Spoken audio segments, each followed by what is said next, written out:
Grabe oh. Napakaraming ipon. Tsaka ang gaganda niya. Ayun oh. Madilim. Hindi natin makikita yung ibon kung nasaan. Yun na nga mga kasiko. May nangyari kasi kahapon. Dahil nga sa katangahan natin mga kasiko, napakawalan natin yung ating pamimigay na ibon, na kalapati. Dahil nga nung bumaba yung puti, doon tayo nakafocus. Hindi natin alam na papalabas na pala yung ipapamigay natin na blue bar. Pagkasara natin, yun, nakaalpas mga kasiko. Oh, yun, bago yan. Nakita niya, nakatagal yung pakpak. Gusto sumibat na. Yan, mga 5 bago yan. Mamaya papakita natin. Ito, lumipad yung blue bar. Ito, lumipad yung blue bar. Ito, lumipad yung blue bar. Asus. Lumipad yung blue bar. Araw. Lumayo. Ito yung pamimigay natin. Anak ka ng tepa. Tanga talaga. Dito. Kaya, lumipad siya. Pero dumapo. Tapos, medyo bumaba tayo dahil nga baka mabugaw lalo. Para hindi siya umalis. Total, nakadapo na siya dito. Nakita niyo naman sa video mga kasiko. Ngayon, ang tanong. Nahuli ba natin yung ating papamigay na kalapate? Kung nadakma ba natin, na pumasok ba sa kulungan? Ganito kasi ang nangyari dyan mga kasiko. Parang gustong bumaba. Ayun siya, gustong bumaba. Sana bumaba para mahuli natin. Yun, alanganin pa.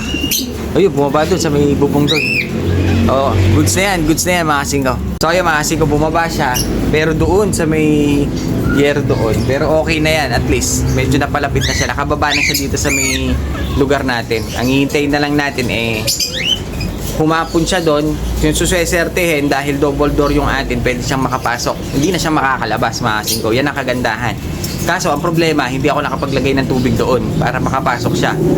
Ngayon, ayun siya, bumaba mga kasingko. Yun, nagpunta sa landing port. Nagpunta siya sa landing port. Ang kagandahan dyan, pumasok.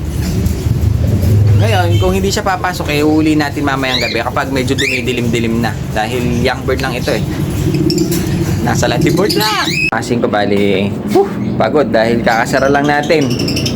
Ngayon, aakitin natin ulit yung, ano ba yan? Kala mo may dakit na naman tayo. Aakitin natin ulit yung loft natin dahil iniwanan ko na siya. Kanina nakita ko dyan, bumaba na siya. Para hinintay lang talaga natin maggabi para hindi siya mabugaw. Dahil nga hindi naman marunong sa atin yung ibon. Sana pumasok na lang o kaya humapon na lang dyan. Kaso hindi ko pa siya nakita humahapon dito. Wala akong nakikita ibon. Kaya gagawin natin mga kasingko, aakyatin na natin yung loft. Sa tingin ko hindi na natin papatayin yung ilaw kasi hindi ko siya makikita kung nasan siya. Kaya aakyatin natin. Pwede gagamitan natin ngayon siya ng flashlight dahil nga madilim. Hindi natin makikita yung ibon kung nasaan. Sana hindi siya umalis dito. Kaso dito, wala siya. Nandandahanin natin. Wala dito yung ibon Hindi natin makasip.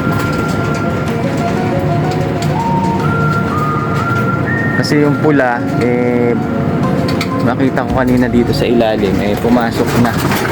Ayun siya, nakasip yung red natin. Nasibo, ngayon na siya, pumasok. Natin dito. Ayun siya, baka ito siya mga 5 pumasok ata. Ito mga 5, buti na lang. Ay, salamat mga 5 pumasok siya. Ayan kasi hindi siya pumasok dito, buti nakapasok siya dito sa loob kasama ng puti. Yung puti hindi rin pumasok dahil bago lang yan. So yung mga 5, tutulak na lang natin siguro siya papunta sa loob dahil delikado dito. Kung makikita nyo yung landing board natin, halos katapat nitong bubong, baka mamaya mapusa naman. Sus! Yuh! Ay, salamat dahil ibibigay pa natin yan mga 5. Yung mga kalapatids natin, yung blue bar na yan, buti hindi nawala. Buti bumaba siya kanina. Ayun siya mga 5. Na-save yung ating papamigay. Ay, salamat. So yun mga singko, bababa na tayo. So yun na nga mga singko.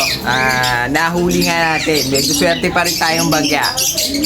Swerte pa rin tayo ng konti. Si bagya. Bagya, ano nga tayong kapapangan. Swerte pa tayong bagya. Bagya, kapapangan ba yun? So yun, bali, swerte pa tayo ng konti dahil nga nakuha natin. Tuloy yung ano natin, pamimigay. Pero ganda ng galing ng ibon pumasok sa kulungan natin. Marunong na. Unang lipad, marunong na agad pumasok mga singko. Lupit!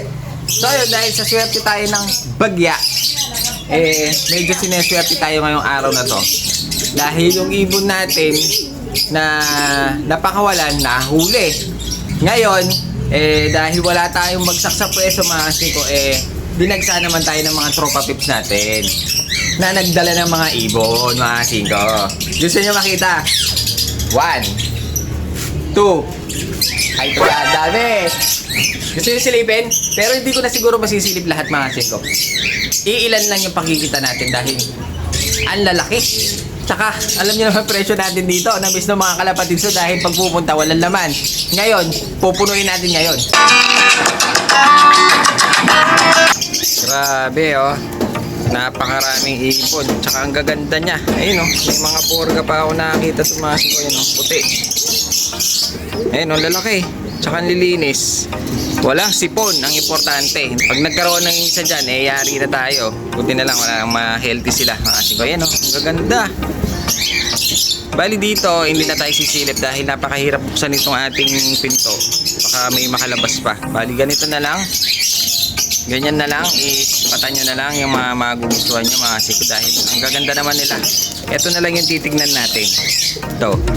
Dahil ang dami na ito. Woo! Napakaraming ibon. Nagbagsakan ngayon dahil sakto-sakto mga singko yung kulungan natin walang laman. Dalawang piraso na lang kahapon nakuha pa kaya talagang solid na walang laman. Kulungan na lang yung natira. Ngayon, sobrang dami naman ngayon ng ibon kaya mamaya gagawin natin ilalabas na natin sila, ilalagay na natin sa pwesto.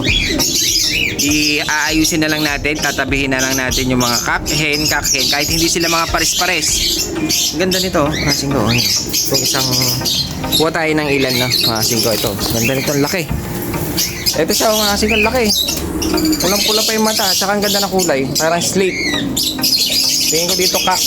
Ganda ng mata, pula. Ayun nanlilisik ang mga mata niya. Singko, pwede to. Tsaka ang gaganda, lalaki. May makakita pa ako mga black check yun. Ito. Ang ganda nito, singko. Black check.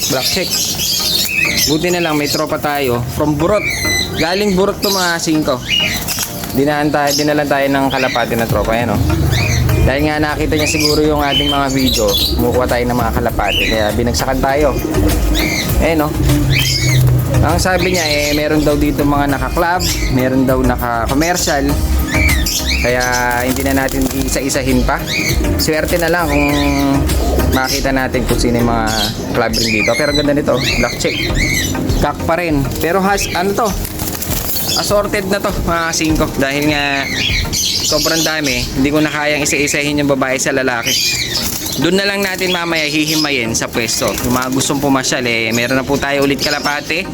Ito sila, napakarami. Ang gaganda, lalaki. Tsaka ang gaganda ng katawan, walang sakit. Solid. Ayun Sa wakas, meron naman tayong di-display dahil nga may pupunta dito mga bata. Nalulungkot sila dahil walang laman yung ating wala silang mabili. Kaya ngayon, mga kalapatid sa bata, pwede na kayong pumunta. Napakaraming ibon ngayon, Tingin ko dito, hindi kayo mauubusan. Unahan na lang dahil alam nyo naman bentahan natin dito. Pag isa, 100 mga singko. Pag dalawa, alam nyo naman, 180 lang. Napakaganda niyan. Ngayon, meron akong mga itatabi dito dahil meron yung mga sinulat natin dyan sa mga kulungan. Meron tayong 60, meron tayong 70, meron tayong 80, meron tayong 90 mga singko. Kaya ihimayin ko sila. Yung medyo hindi ganong kagandahan, ilalagay natin sa 60, 70, 80 mga singko. Pero yung mga magaganda, ilalagay natin doon sa tigi 100. Ganun lang kamura. Ngayon, pag dalawa kinuha, 180, di ba? Pero, saan ka pa?